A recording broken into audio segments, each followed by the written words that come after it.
Hello everyone. आपने पहले किया था आय उपभोग वक्र की रचना, तटस्थ वक्र तथा कीमत रेखा के द्वारा आय उपभोग वक्र। इससे पहले आय प्रभाव जाना था। आय प्रभाव है उपभोक्ता की आय में परिवर्तन होने पर मांगी जाने वाली वस्तु पर जो प्रभाव पड़ता है उसे आय प्रभाव कहते हैं। आय प्रभाव आज हम जानेंगे आय उपभोग वक्र के द्वारा किस प्रकार से एंजल वक्र का निर्माण किया जाता है या आय रेखा का निर्माण किया जाता है। तो आज हम जानेंगे एंजल वक्र, एंजल रेखा। 19वीं शताब्दी में जर्मन अर्थशास्त्री प्रोफेसर एंजल ने यह बताने का प्रयास किया कि उपभोक्ता का उसकी विभिन्न आय के स्तरों पर जो मांगी जाने वाली मात्रा निर्धारित होती है उसे हम आय प्रभाव के द्वारा जान सकते हैं। इससे पहले तटस्थ वक्र और कीमत रेखा के द्वारा यह आपने जाना कि यदि उपभोक्ता की आय बढ़ जाती है तो साधारणतया वह विभिन्न प्रकार की वस्तुओं को अधिक मात्रा में खरीदता है। और तटस्थ वक्र के द्वारा हम इसका विश्लेषण करना चाहें तो तटस्थ वक्र केवल दो वस्तुओं के उपयोग को बताता है। तो यहाँ हम कह सकते हैं कि यदि उपभोक्ता की आय बढ़ जाती है तो साधारणतः वह दोनों वस्तुओं की अधिक मात्रा खरीद के अपनी संतुष्टि अधिकतम करता है। और इसे हम कीमत रेखा और तटस्थ वक्र के सामने से समझा सकते हैं। इसके लिए जैसे मान्यता ये जरूरी था कि उपभोक्ता का आय प्रभाव देखने के लिए दोनों वस्तुओं की कीमतों का दिया हुआ होना आवश्यक है तथा उपभोक्ता की आय का दिया हुआ होना आवश्यक है, तब तो हम कीमत रेखा प्राप्त करते हैं। लेकिन आय प्रभाव जानने के लिए दो वस्तुओं की कीमतें स्थिर रहें और उपभोक्ता की आय में परिवर्तन हो जाए तो ऐसी स्थिति में उसकी साम्य स्थिति भी परिवर्तित हो जाती है। उस साम्य स्थिति को मैं रेखा चित्र के द्वारा समझाने का प्रयास कर रही हूँ। प्रारंभिक कीमत रेखा MN होने पर एक उपभोक्ता की साम्य स्थिति IC1 के A बिंदु पर है जहां वह X की OX मात्रा और Y की AX मात्रा प्राप्त करता है। अब दोनों वस्तुओं की कीमतें तो स्थिर हैं, केवल उपभोक्ता की आय बढ़ने पर कीमत रेखा दाईं ओर विवर्तित हो जाती है और समानांतर रूप से जितना अंतर पहले था उतना अंतर बाद में होगा। समानांतर इसलिए क्योंकि दोनों वस्तुओं की कीमतें स्थिर है, इसलिए इस कीमत रेखा का जो ढाल है वही इस M1N1 कीमत रेखा का ढाल रहेगा, स्लोप वही रहेगा। लेकिन उपभोक्ता की साम्य स्थिति पहले से बदल जाएगी। अब वह ऊपर की ओर शिफ्ट हो जाएगा और ऊपर वाला तटस्थ वक्र हमेशा नीचे वाले की तुलना में अधिक संतुष्टि को प्रदर्शित करता है। अब उपभोक्ता का साम्य A से B पर हो जाएगा। इसी तरह से और आय बढ़ने पर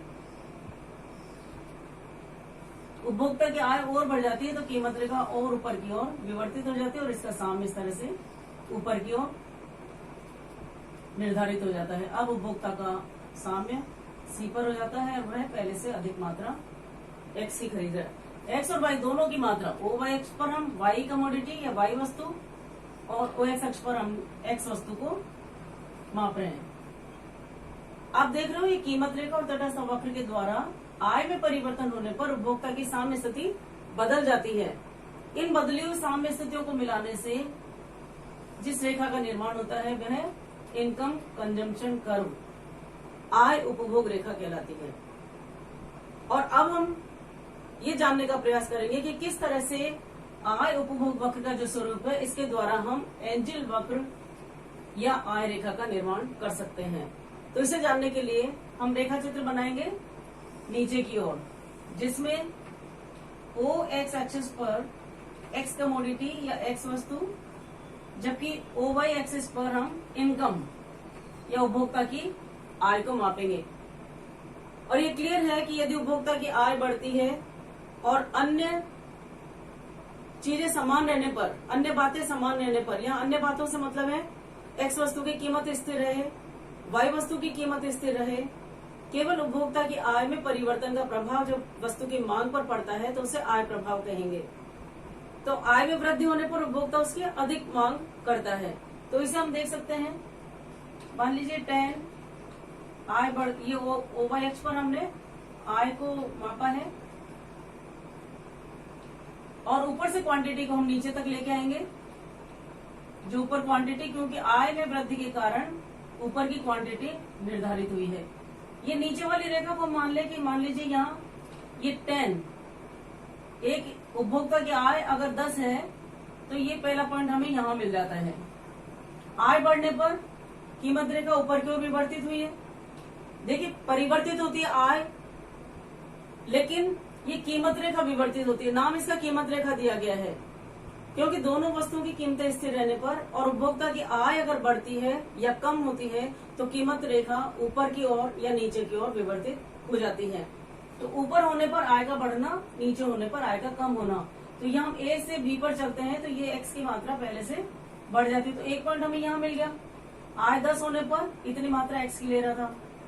इसी तरह से आय बढ़ने पर नई कीमत रेखा M1 N1 तो बी बिंदु पर सामने में है जहाँ एक्स की वे X1 मात्रा, तो ये X1 मात्रा 20 रुपए आय होने पर इतनी मात्रा ले रहे हैं। इसी तरह से और आय बढ़ गई तो वह सी बिंदु इतनी मात्रा और आय के बढ़ने पर एक पॉइंट हमें यहाँ मिलता है 30 हमने अगर ये मान लिया।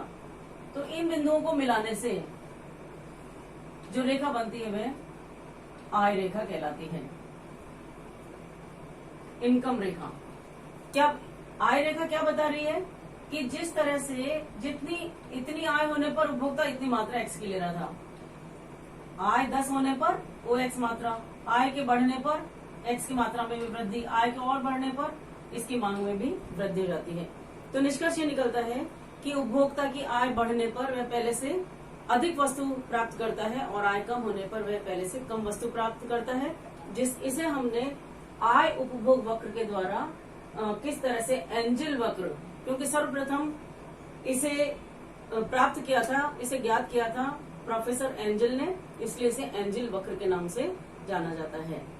तो आज आपने ये समझने की कोशिश की है कि किस तरह से आय उपभोग वक्र या तटस्थ वक्र और कीमत रेखा की सहायता से हम एंजल वक्र का निरूपण कर सकते हैं, एंजल वक्र को प्राप्त कर सकते हैं, जो कि आय तथा मांगी जाने वाली मात्रा के संबंध को व्यक्त करता है।